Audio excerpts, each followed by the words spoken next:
El éxito es el sueño de todas cuando comenzamos en el camino del emprendimiento.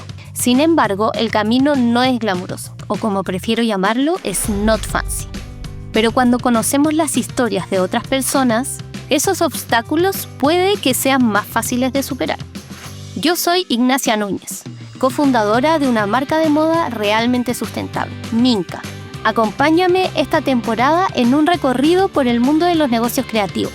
Conozcamos las experiencias de mujeres que hoy son exitosas.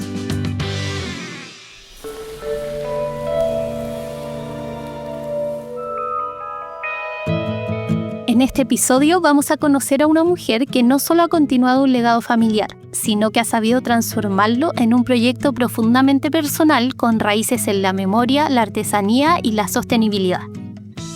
Andrea Calvo es sombrerera, con 13 años de experiencia en este oficio. Se formó en la histórica fábrica Girardi, empresa familiar fundada en 1870. En 2020, luego del cierre de la fábrica, decidió crear su propio proyecto, Honra. Honra es una propuesta cultural y artesanal que combina técnicas tradicionales y experimentales para crear sombreros únicos, hechos a mano con fieltro y fibras vegetales chilenas. Andrea trabaja desde la colaboración con otras mujeres artesanas, impulsando el rescate patrimonial y la sustentabilidad como ejes de su trabajo. Hoy hablaremos de emprender desde el duelo, del poder de las manos, del valor de los oficios y de cómo un sombrero puede contar una historia de generaciones. Este episodio es sobre memoria, pero también sobre autonomía. Hola Andrea, ¿cómo estás? Hola Ignacia, muy bien, gracias. ¿Y tú? Bien, súper bien. Felices de que estés acá para que nos cuentes qué es Honra y todo lo que te llevó a crearlo. Así que si podemos empezar por ahí, cuéntanos qué es lo que haces y cómo empezó este proyecto. Bueno, yo soy sombrerera hace 13 años, que la introducción fue muy concisa, así que bacán. Yo partí haciendo sombreros en el 2012. Hoy día ya son 13 años que llevo en el oficio y partí en la fábrica Girardi, que es la fábrica de sombreros que era de mi familia, que cerró en el 2020. Y mi familia ya haciendo sombreros desde 1870, incluso antes en Italia. Entonces esa fábrica, para resumirlo, llegó desde Italia a Chile en 1897, se fundó una fábrica acá, funcionó paralelamente con la fábrica de Italia hasta la Primera Guerra Mundial. Ahí dejó de existir la de Italia y quedó solamente la de Chile. Y ahí mi familia, mis millones de bisabuelos se hicieron cargo de la fábrica. Mi papá se hizo cargo de la fábrica desde que él tenía 18 años y yo entré a trabajar con él en el 2012, cuando la fábrica estaba en lo que hoy es la Factoría Italia, que es en Avenida Italia con Bilbao, donde la fábrica funcionó por más de 100 años funcionó en ese lugar. Y a mí me tocó llegar cuando la fábrica se tenía que ir de ahí. Teníamos que hacer una mudanza de una fábrica de más de 100 años y ahí llegué yo, como por coincidencia, me tocó eso. Y ahí ayudé a mi papá con la mudanza y nos fuimos a la comuna del Bosque, que es bien cerquita de donde viven mis papás todavía, en Caleretango.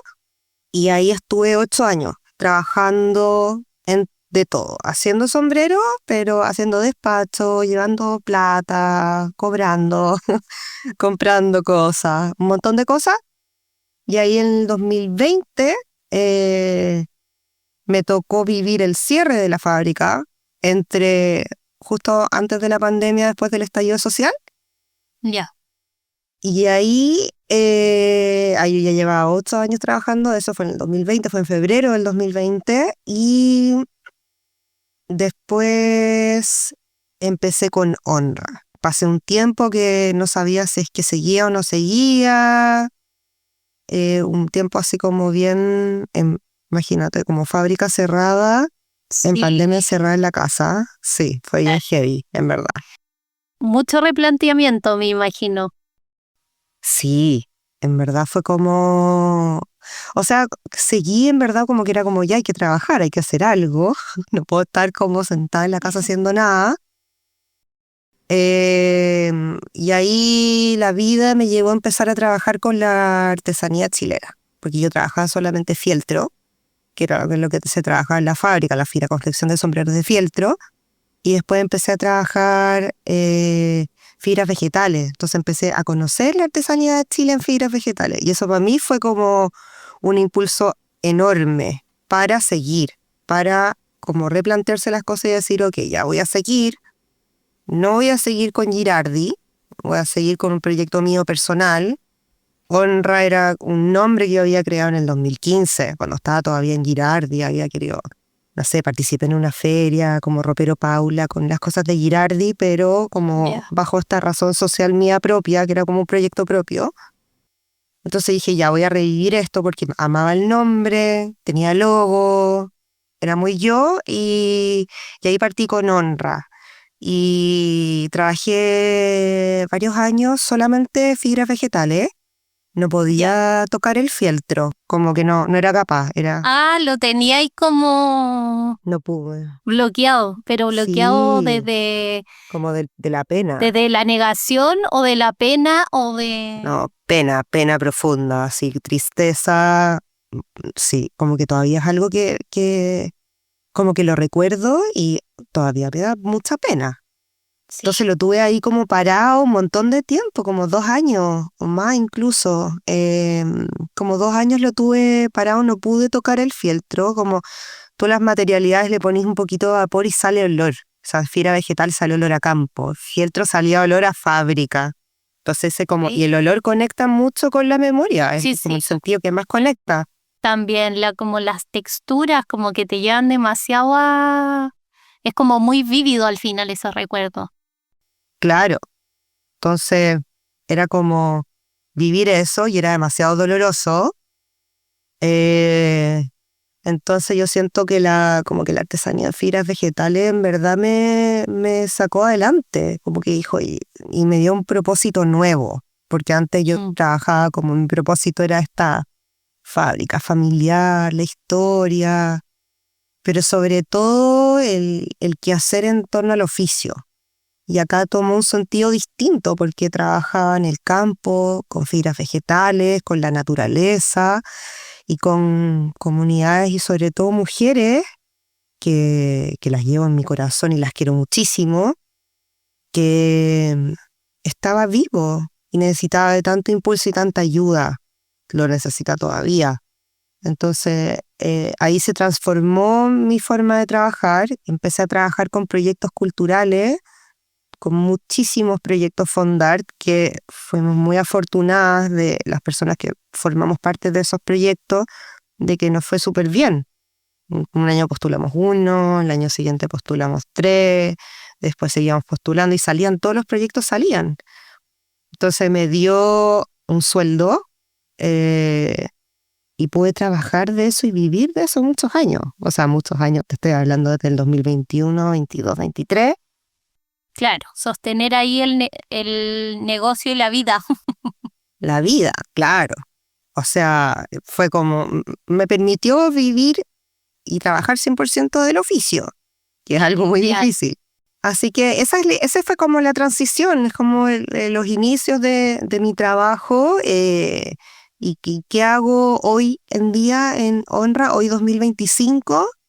Hago sombreros, creo sombreros con mis manitos. En Honra trabajo yo sola, pero Honra trabaja con muchas personas también. Entonces trabajo distintas materialidades como el fieltro, que es mi especialidad, es lo que más me gusta trabajar, eso lo trabajo solita.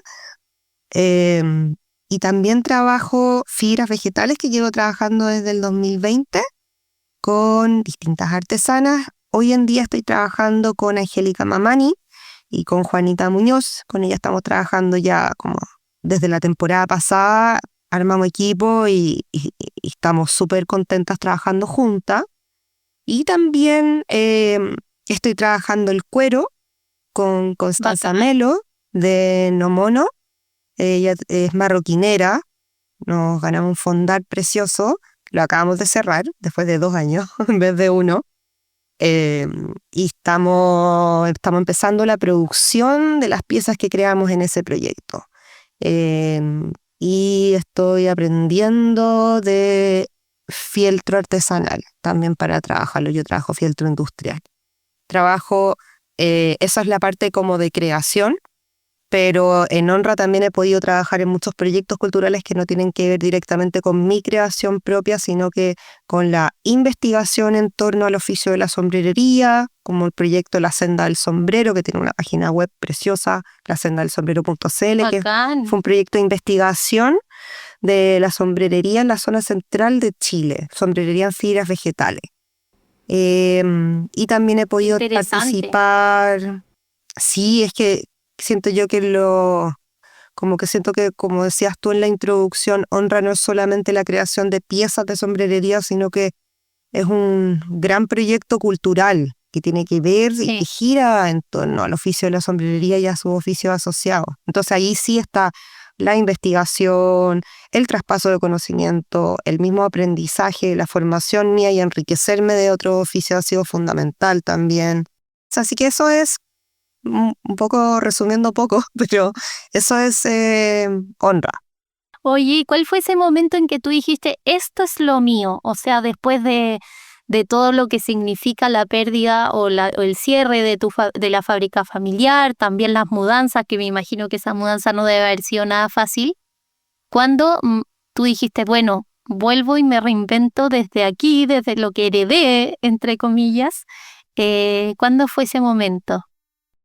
Mm, Yo creo que el momento vino como mucho antes. Yo creo que cuando recién entré a la fábrica, que yo no entré formalmente a trabajar a la fábrica, como que me quedé. Yo estaba Ya. estudiando de noche y me iba a, a estudiar durante el día a la fábrica. Entonces estudiaba en el día en la fábrica y después me iba a la universidad. Y ahí fue una decisión, fue como muy rápidamente, porque a pesar de que yo había vivido como con la fábrica toda la vida, mi papá trabajó ahí siempre, no la había habitado eh, desde como esta gran curiosidad. Yo soy súper curiosa, siempre tengo como sed de aprender cosas nuevas y de hacer con mis manos. Y me demoré bien poquito en decidir quedarme. Nunca fue como una decisión de que yo dije, oye, ahora sí me quedo acá para siempre. Pero sí recuerdo ese momento como cuando yo me empecé a meter en las máquinas, empecé como a aprender, a, a mirar, preguntar, mirar y preguntar, porque no es como que uno va a la fábrica y te dicen, ya usted es el aprendiz, venga para acá, yo le voy a dedicar tiempo y voy a... Que te van a hacer un curso. No, eso no es así. Esa es como la romantización que existe en torno a todos los oficios. No es así. Total. O yo por lo menos no tuve esa suerte. Uno va y pregunta, mira, prueba. Así fue. Y ahí fue, yo creo que ese momento fue. Y he querido tirar la esponja 8.000 millones de veces, mientras estaba en la fábrica, de cuando cerró, ayer, 1.000 veces. Pero no, nunca ha sido una posibilidad. Yo sé que yo voy a vivir de hacer algo con mis manos. Esa es mi misión de vida. Hoy son los sombreros, quizá en el futuro son carteras, no sé, algo voy a hacer con mis manos. Eso sí lo tengo claro. Eh, entonces, yo creo que antes de empezar Honra, esa decisión estaba como en mi alma un poco tomada. Y Honra, tú dijiste que partió como un proyecto paralelo a la fábrica que era de tu familia. ¿De dónde vino ese interés de aumentar la venta? ¿De cómo nació ese proyecto inicial Honra que hoy día abarca mucho más? Fue sin querer. Quería participar en una feria, que era un ropero Paula, con una amiga que hacía zapatos. Ya. Y mi papá me dijo, no, Girardi no tiene el giro para hacer esto, tenés que hacerlo por tu cuenta. Y no me quedó otra que hacer una iniciación de actividad, y como tenía que hacer iniciación de actividades, tuve que inventar un nombre, y ahí nació Honra, fue sin querer. Entonces eso fue el 2015, y yo estuve en Girardi hasta el 2020. Entonces estuvo como pausado por 5 y recién lo vine a relanzar como en el 2021 o fines del 2020. O sea, estuvo 5 años como ahí quedadito.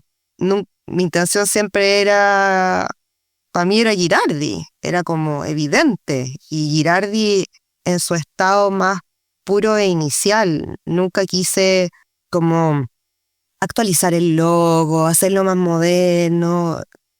Para mí era súper contradictorio eso. Entonces quise mantener como esa esencia, y Honra estuvo ahí a la guaite hasta que dije, bueno, voy a rescatar esto, y porque me hacía mucho sentido, y algo que fue súper importante y súper decidor para mí, que fue tomar la decisión de hacer mi propio proyecto y no seguir con Girardi, porque sí me pasa hasta el día de hoy que mucha gente que me dice como, ¿por qué tú tienes que recalcar más lo de Girardi? Porque la gente eso es lo que conoce, es lo más importante y es todo eso. Y dije, pero yo lo sentía una falta de respeto, lo sentía como apropiación cultural, porque si bien mi familia se había dedicado a eso, Girardi fue una fábrica de sombreros, el referente histórico que tiene la cultura sombrerera de este país más importante que va a haber en la vida, ¿no? En ese sentido estaba como apropiándose culturalmente algo que era de mi familia, pero no era mío. ¿No te llamaba la atención, como dices tú, lo de cambiar esa esencia que tenía Girardi? Que pasa en muchas empresas familiares hoy, que llegan las generaciones más jóvenes y buscan como este recambio o como esta renovación, por decirlo de alguna forma. En tu caso no lo veía y así. No, sí, para mí fue importante durante los últimos 4 años, 3 años de Girardi que yo estuve ahí trabajando, cuando yo ya empecé a hacer sombrero, o empecé a involucrarme más en el hacer sombreros, porque obviamente uno puede hacer ciertas partes, pero en una fábrica, o sea, ocupar la hormadora, que es una máquina de 200 años histórica, o sea, me hubiese tenido que dedicar toda la vida para poder ocupar esa sola, una de las millones de máquinas que habían. Cuando ya me empecé a involucrar más en la creación de sombreros y empezar a hablar con diseñadores, sí empecé a tener nexo, y le empezamos a hacer sombreros a la Lupe Gajardo. Fue la primera para su colección de cantinera, fue en el 2015 de hecho, ahí. Y yo le hice los primeros sombreros a la Lupe. Después hicimos un par de sombreros a la Gabriela Farías de Zurita. Le hice un sombrero que se llevó, uno blanco así soñado. Le hice uno a Fernando Milagros, que me invitó la Magdalena de Moa a acompañar el vestuario para un concierto. Y así como de a poquitito, ahí conocí al Seba del Real, que hicimos algo, pero ya cuando estaba en Honra, pero nos conocimos antes. Eh, Juan, el daltónico, Juan, el daltónico en Instagram. Sí, él también se dedica a los tocados, ¿no? Sí, Juan es seco. Nos conocimos cuando estaba Girardi todavía. Y Juan, a través del Seba del Real, me dijo, oye, habla con él. Y Juan estuvo yendo a la fábrica por un año y íbamos a hacer algo, que obviamente nos cerró la fábrica en la cara, así que eso que estábamos trabajando nunca ocurrió, pero fue súper bacán. Como que yo ya había empezado a trabajar en Honra, pero bajo Girardi, Claro, antes de que cerrara. claro. Empezaste ahí a armar tus redes para este proyecto que tenía hoy día, que te ha permitido también abarcar mucho más. Sí. ¿Y qué ha significado para ti trabajar con tus manos? Descríbenos la importancia que le das, porque por lo que nos comentas tiene mucha importancia. Para mí trabajar con las manos es como lo que muy instintivo, es muy de guata, es como algo bien visceral que ocurre. Para mí trabajar es como estar en el taller, es lo que a mí me gustaría hacer para siempre. Todas las otras cosas las tengo que hacer para poder gestionar, trabajar con mis manos, pero son un adorno que me permiten trabajar con mis manos. Si yo pudiera estar en el taller 24/7 y solamente hacer sombreros o hacer algo con mis manos, lo que sea, y dedicarme 100% a eso, ese es mi sueño. Y no tener que hacer nada más, o por lo menos en esta etapa de mi vida. Me encantaría no tener que administrar nada, que investigar nada, como solo aprender y crear. Yo no dibujo, no tengo formación de diseñadora, no te puedo hacer ni siquiera una casa. Soy muy mala para dibujar. Entonces, Mi forma de crear es muy de tomar la clocha. Yo reparo, yo trabajo con elementos de reparación, entonces la materia prima y la relación que tengo yo en el tacto, en el olfato, con la materia prima es como de donde nace todo. Y nace de experimentar, de moldear, de mover, de subir, bajar. Me equivoqué, uy, el error quedó precioso. ¿Qué pasa si es que ahora este error lo hago intencional? Hoy quedó mejor. ¿Qué pasa si es que...? Y ahí va tomando forma. Pocas veces, o te diría que con los años quizá hay una idea en mi cabeza de quiero hacer, por ejemplo, quiero hacer una gorra sin ala. Pero no la forma en que la quiero hacer. Y ya quizá para hacer esto tengo que, me hago como una idea, lo maduro en mi cabeza, no me siento a sentar, sino como que está ahí esta idea dando vuelta hasta que llega el momento de hacerlo. Y ahí es todo el taller.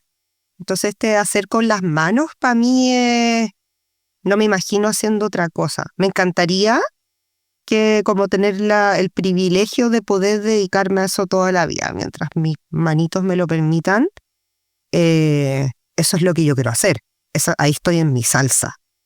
Bacán.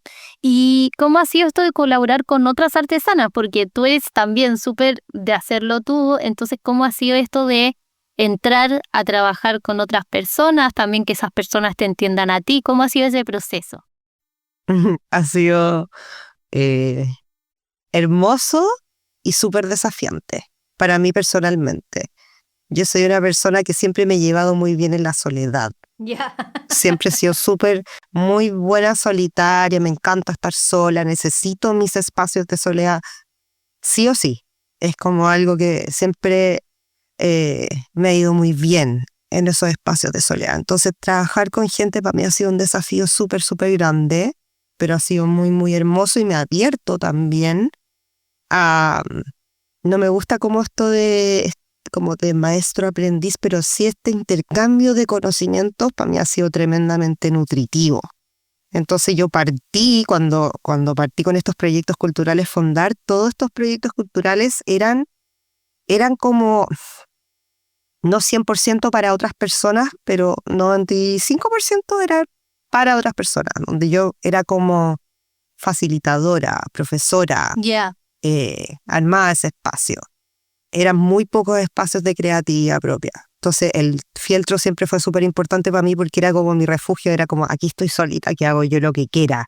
Y hago lo que quiera, y hago lo que quiera, y tengo una idea en mi mente, y voy con todo, y nadie me dice nada, nadie me dice, ¿sabes que no me tinca tu idea? Claro. No me gusta ese vuelo que le hiciste, y yo con toda mi convicción queriendo hacerlo. Entonces, ha sido un aprendizaje enorme, porque uno no puede llevar el buque sola, eso sí lo tengo claro. Hay que asociarse con otras personas y lo bien que hace también. Pero de pasar de un espacio de hacer mucho para el resto, que te diría que el año pasado me cayó así como una teja gigante a fin de año, que yo dije ya, necesito, estaba como súper drenada creativamente. No tenía espacio. Estaba hallando tantos proyectos culturales que como que me la pasaba administrando plata y tenía muy poco tiempo para crear, que estaba como con una necesidad urgente de crear. Entonces el año pasado sí tomé una decisión de que voy a seguir haciendo lo mismo, pero de otra forma. Y la decisión quedó como ahí dando vuelta hasta que este año se enfermó mi perrita en febrero, que es mi hija. Y yo siento que la parí, y se enfermó y casi se muere, y ahí dije ya, si no es ahora, no es nunca. Estuve un mes sin trabajar, y ahí dije listo, la decisión está tomada, pero tajantemente. Y quise obviamente no hacer sombrero nunca más en mi vida, sí, me pasa mes por medio. Pero ahí dije, voy a hacer lo mismo, diferente, y voy a privilegiar todos los proyectos donde yo pueda crear con mis manos. Si en ese proyecto yo no puedo crear, no lo voy a hacer y lo descarto. Y así, y fue un cambio instantáneo. O sea, cuando tomé la decisión, me empezó a ir mejor, al tiro. me empecé a vender más porque estaba todo estancado, pero era como algo energético mío. Y ahí ahora es como privilegio yo poder crear trabajando con otra gente. Y sí he encontrado, para mí ha sido clave, encontrar las personas adecuadas con las cuales yo puedo trabajar. Por ejemplo, la Connie Melo de No Mono. Que van a tener la apertura también de dejarte crear y no de imponer o mandar, no sé cómo decirlo. Claro, es clave los roles. Es decir, como yo soy en general, sin querer, queriendo, como que me cuesta no imponer, como si tengo una idea, oye, así va a quedar lindo, conozco a mis clientas, sé lo que les gusta y sé que bueno, más que nada lo que me gusta a mí. Yo hago lo que a mí me gusta, si yo me lo pondría, yo lo hago. Entonces, y confío mucho en eso. Tengo plena confianza y convicción y de que lo que yo haga con mis manos va a haber una persona que lo va a querer usar. Quizás una, pero va a estar, existe ese ser humano. Entonces, yo ahora voy como súper mentalizada a aquello y he encontrado ciertas compañeras de trabajo con las que sí entramos en una co-creación de diseño en conjunto o de la creación mismas, que es como por ejemplo con la Connie de No Mono. Con ella ha sido, no trabajo con nadie más como trabajo con ella. Con ella ha sido muy bacán, me he encontrado con una persona que me hallo mucho, en todo sentido, en forma de trabajar, en estética. Yo la admiro profundamente, es una maestra, es seca, he aprendido demasiado con ella, amo su trabajo y nos llevamos súper bien. Entonces, con ella ha sido distinto. Siento yo que para mí depende de la persona y es encontrar a esa persona con la que yo voy a poder trabajar fusionando y mantener mi espacio de honra sagrado, como en la vida necesito en mi trabajo, un espacio de soberanía creativa. Este es mi espacio, este es como mi metro cuadrado donde entro esta pieza, que para mí es honra. Yo voy a hacer lo que yo quiera. Y que nadie dependa de mí, ni yo depender de nadie, autoabastecerme de cosas. Como ese espacio para mí sagrado. Súper. ¿Y cuál es? Bueno, me has dicho que hay varias veces que hay querido tirar la toalla, dejar de hacer sombrero. ¿Cuáles han sido los mayores desafíos en este camino? ¿Qué son las cosas que te hacen decir, pucha, ¿para qué hacemos esto? Yo te diría que la principal ha sido poder sostener económicamente la vida. Es la principal. Es la que a fin de mes, todos los meses, me van a tirar la esponja. Pero tengo convicción de que es algo que voy a poder lograr. Como que todavía no lo logro y va a tomar tiempo. Todavía no encuentro la forma en que, la delgada línea en que esto sea como es una empresa, pero en verdad yo soy un ser humano y soy una artesana. No soy una empresa, pero sí tengo que funcionar como una empresa. Y así, como que siempre estoy ahí en el limbo de las dos cosas.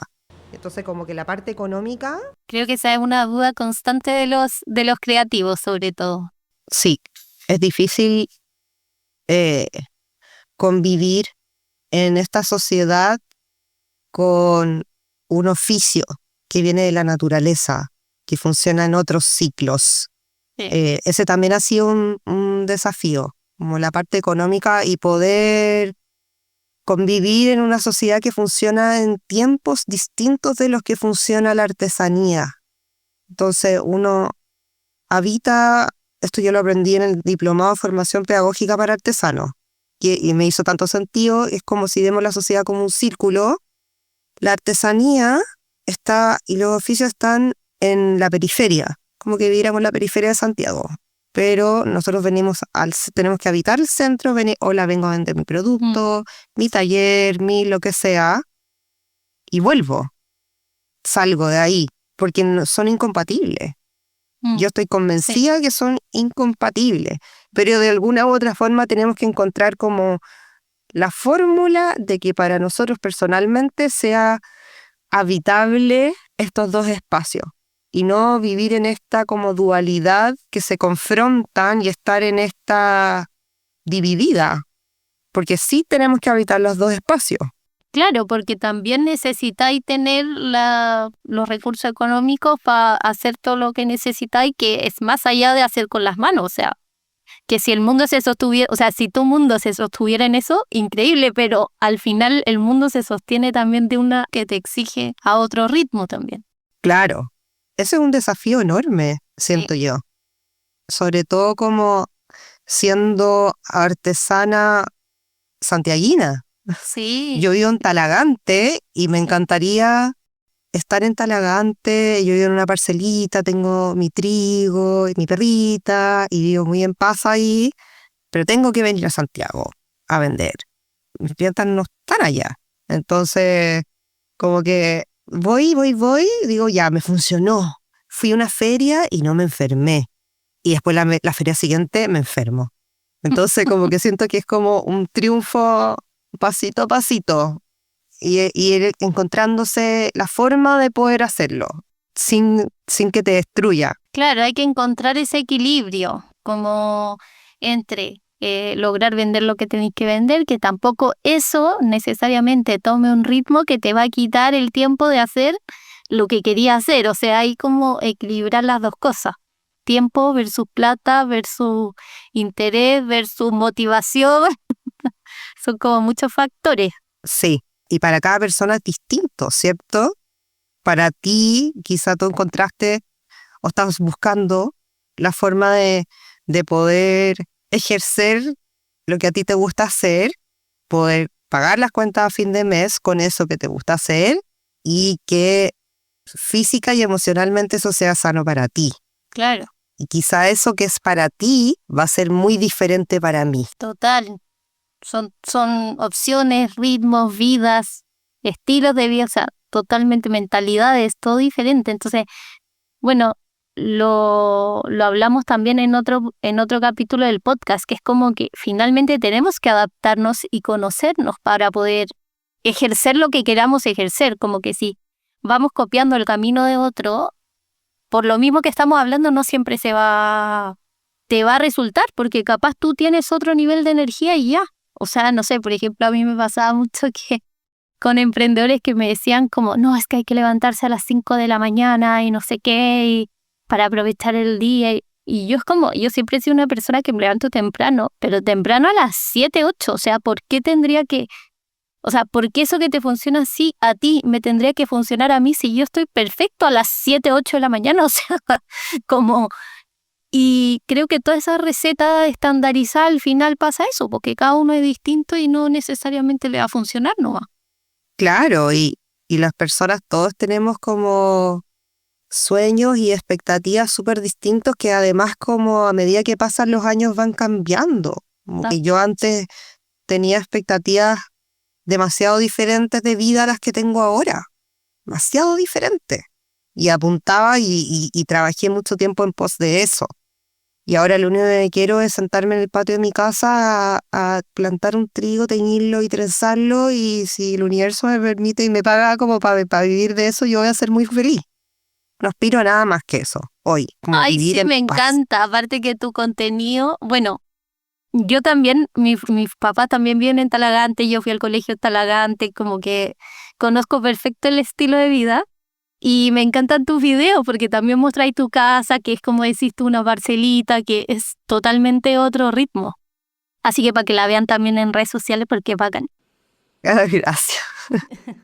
Y con respecto a esto, ¿hay algo que te hubiese gustado saber al comenzar? Ya sea en tu experiencia con Girardi o capaz también con Honra. Bueno, un montón de cosas, en verdad. Pero sobre todo, como lo que estábamos un poco hablando antes, como confiar en lo que yo quiero hacer y seguir ese camino, como enfocarse en lo único que es sostenible en el tiempo, que es algo que a mí realmente me llene y me haga feliz a mí personalmente. Porque como llevar adelante un oficio o una artesanía o estas cosas como antes era la fábrica, ahora son el oficio, que son tan grandes, mucho más grandes que un ser humano, y son tan importantes que uno pierde su norte. O para mí fue muy fácil perder mi norte cuando el propósito es así de grande, que es, vamos, que la fábrica no se muera nunca. Se murió. Que el oficio sobreviva. Que podamos vivir de esto. Entonces, cuando eso es tan grande, trabajar por un propósito es tan importante que es fácil dejarse uno de lado. Entonces, creo que me hubiese encantado saber en que da lo mismo lo que sea que esté haciendo, yo soy más importante que todo eso. O mi bienestar es más importante que todo eso. Sí, es verdad. Y claro, y pensar las cosas bien antes de meterse a proyectos de largo aliento. Conocer a las personas con las que uno va a trabajar antes de meterse al proyecto. Como mirarse, hacer una introspección frente a eso. Que hacer como cualquiera sea la técnica que uno tenga, decir como realmente, ya Andrea, tú en este proyecto vas a estar 2 años trabajando en esto y esto y esto. No vas a estar creando con tus manos. ¿Lo querés hacer realmente? Chuta, sabéis que no. Pero el propósito del proyecto era tan lindo y tan importante que yo dije, no importa, porque esto es más importante. Y ya no importa porque esta persona necesita más que yo. Y ella está peor que yo. Y así uno va postergando. Entonces, o por lo menos me pasó a mí así. Entonces, me hubiese encantado saber eso.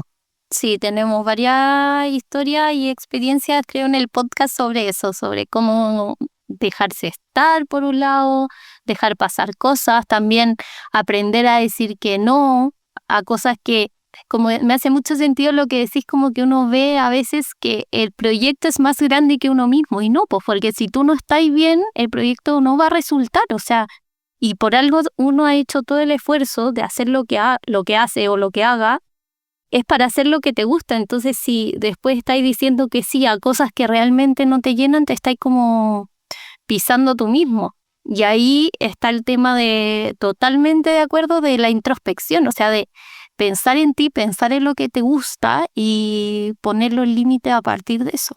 Claro, porque depende de los seres humanos que hacen esta pega que las cosas sigan adelante. Y a mí me tardó 5 años darme cuenta de eso. Sí. No, ni siquiera 8, toda la vida, como no depende de la materia prima si crece o no, no depende de la ayuda. Eso iba a resolver. No depende del gobierno. No, todo sí, depende de los seres humanos. Nosotros somos quienes sacamos adelante, en este caso, los oficios, la artesanía, cualquiera sea el propósito. Ya como Girardi no lo sacó adelante la máquina, lo sacaron adelante los seres humanos que estaban tras de esto. Y igual, y los ciclos se acaban. Hay cosas que se tienen que acabar, como si la fábrica siguiera funcionando hoy en día, yo quizás todavía estaría en esa como loop de postergarme. Sí, como ahí. es muy claro lo que tú decís, porque el propósito se ve gigante y tú te sentís más chiquitito que eso al final.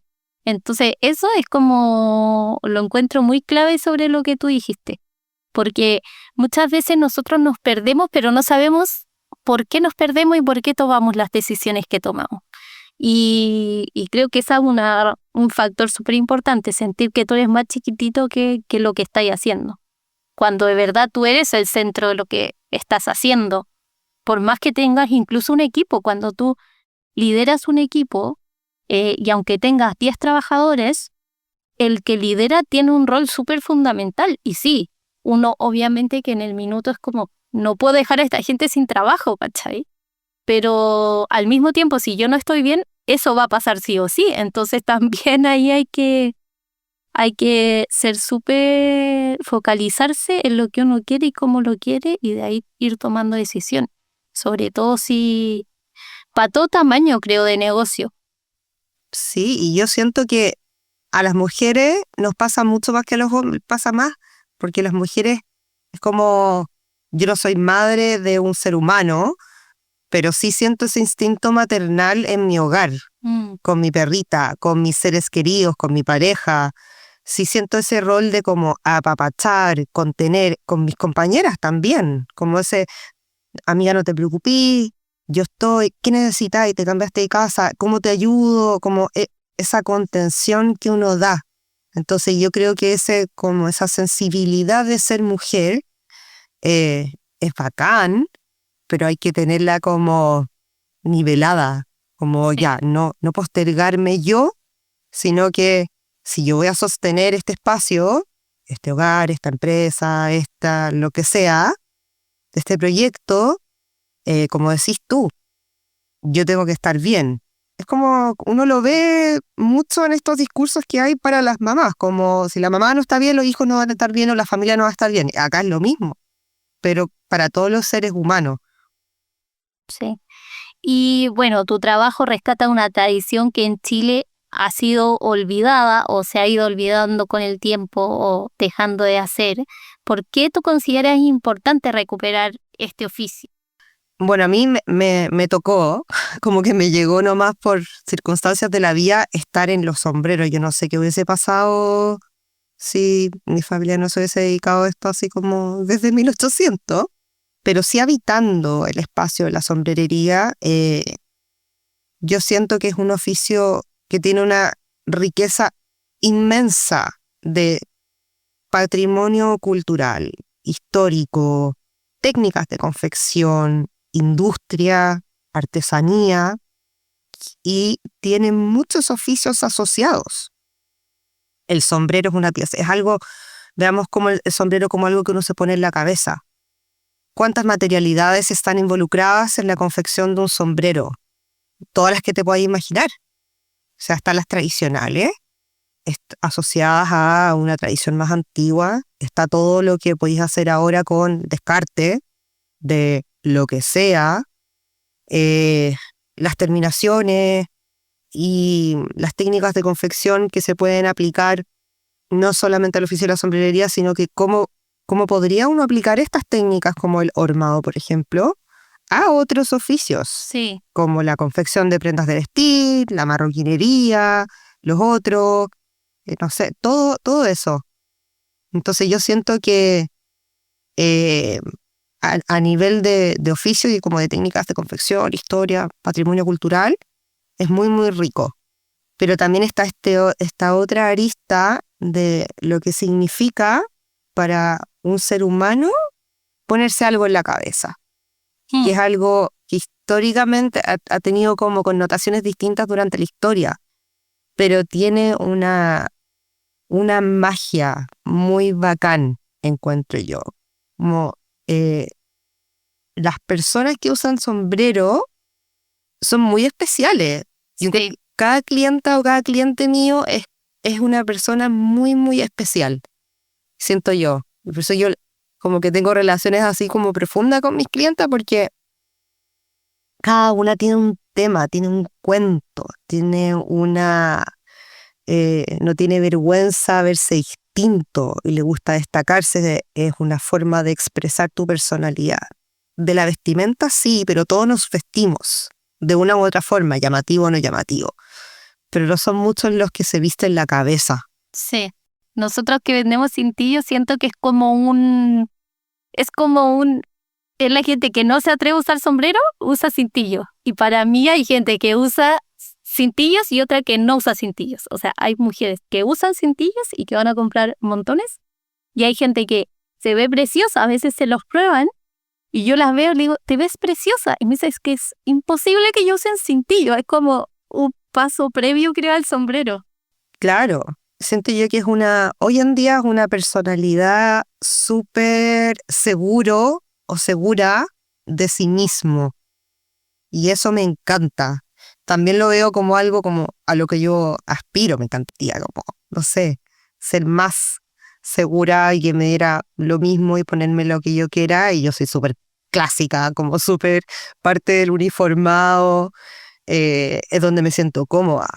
Me encantaría sentirme cómoda saliendo de la norma. Entonces yo admiro mucho eso de las personas que usan sombrero, que usan algo, que se ponen algún tipo de indumentaria diferente. Como que lo admiro mucho, siento que habla mucho de su seguridad propia.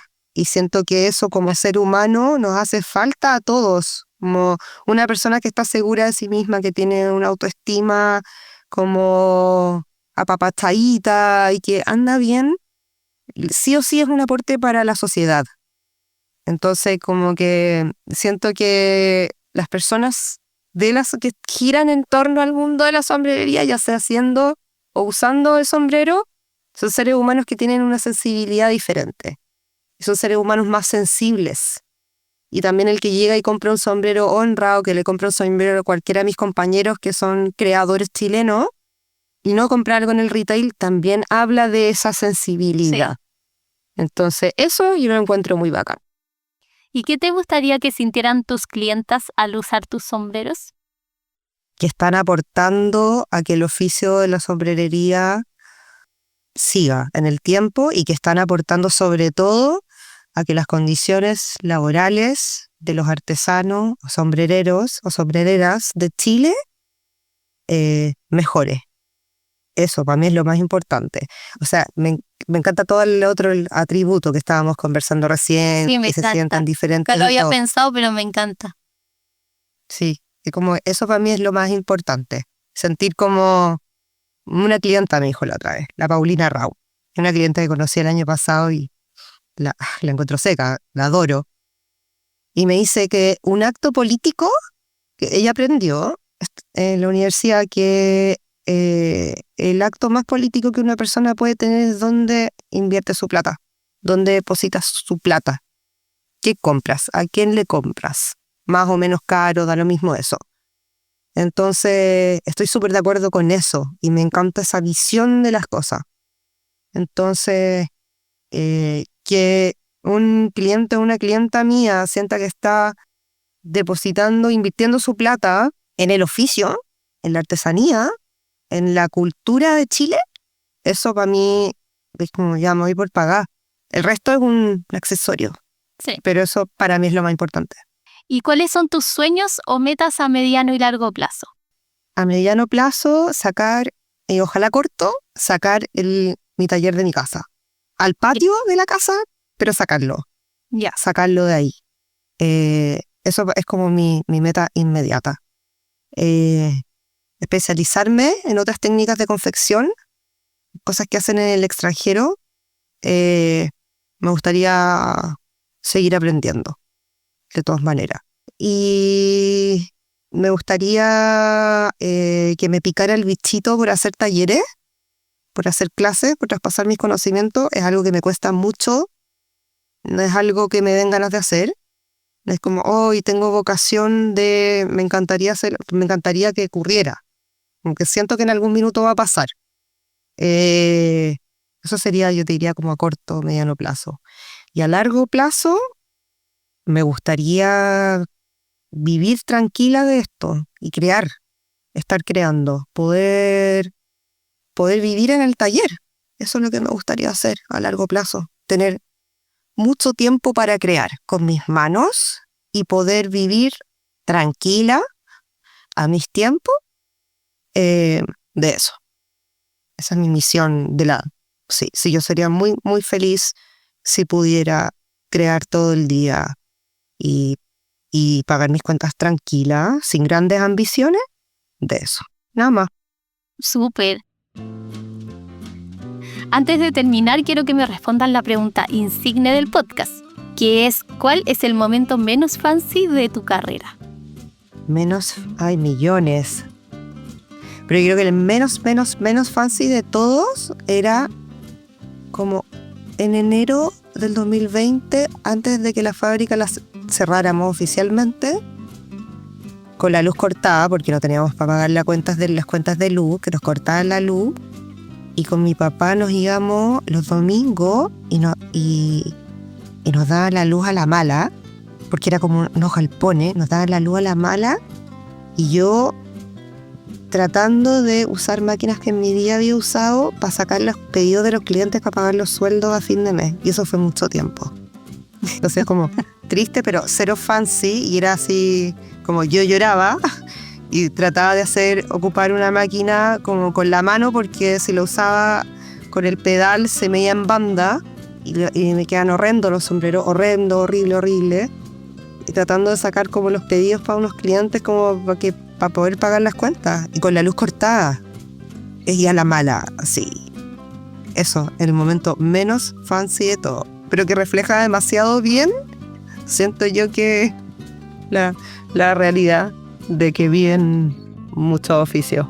Muchos oficios, muchas empresas. Yo creo que sobre todo gente mayor que nosotras, más de alguno tendrá historias de ese tipo. Quizás nuestra generación tampoco está tan acostumbrada a ese tipo de historias porque el tema del emprendimiento ahora se pinta como súper exitoso.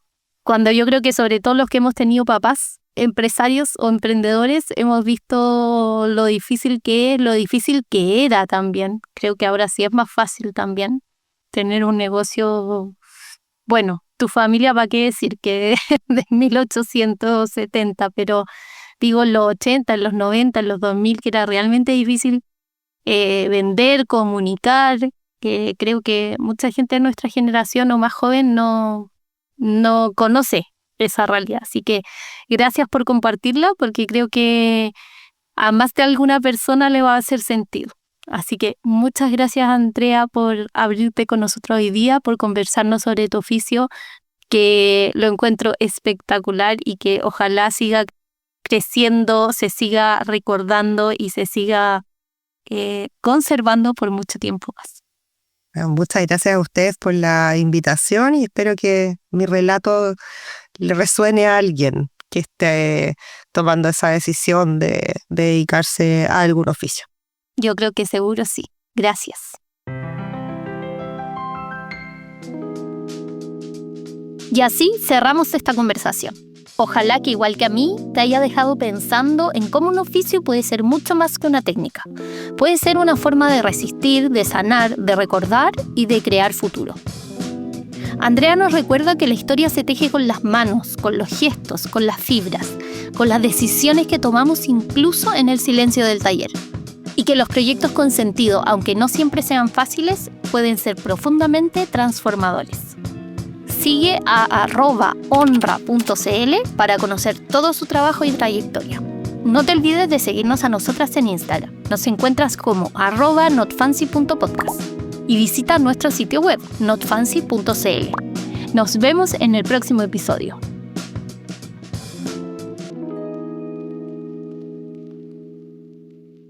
Esto es Not Fancy by Minka, un proyecto financiado por el Fondo Nacional de Desarrollo Cultural y las Artes, Ámbito Regional de Financiamiento, Convocatoria 2024.